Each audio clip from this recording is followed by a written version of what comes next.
This is a Toyota Sienna minivan. This is the fan shroud from the Toyota Sienna minivan. And the reason it's out is because the coolant overflow reservoir, which is mounted on the fan shroud, started leaking. So we had to replace it. Unfortunately, there is no replacement part for the coolant overflow reservoir. Toyota does not call out a part number for the reservoir. And none of the aftermarket suppliers manufacture a reservoir. Your only option is to purchase a reservoir integrated with a fan shroud, which is how Toyota calls it out in its parts catalog. Fortunately, there is a relatively economical aftermarket option from Dorman, and this is the part number. Depending on the date of manufacture of your van, there is a second part number, and the difference between them is the size of the fan motors.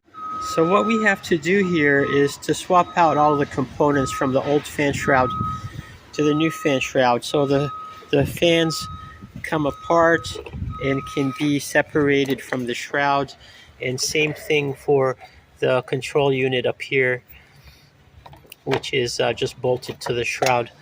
So let's go through this step by step.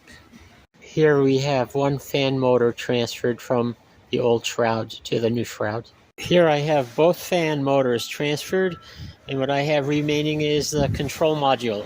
The control module is transferred. All that remains is a little routing bracket that's in the upper left hand side, and it's just bolted on. We'll move that. Oops, there is no mounting point for this bracket. It should be right here, and there's nothing there. And this bracket is for the oil cooler hoses. So there's no place to mount it on the new shroud. Thank you, Dorman.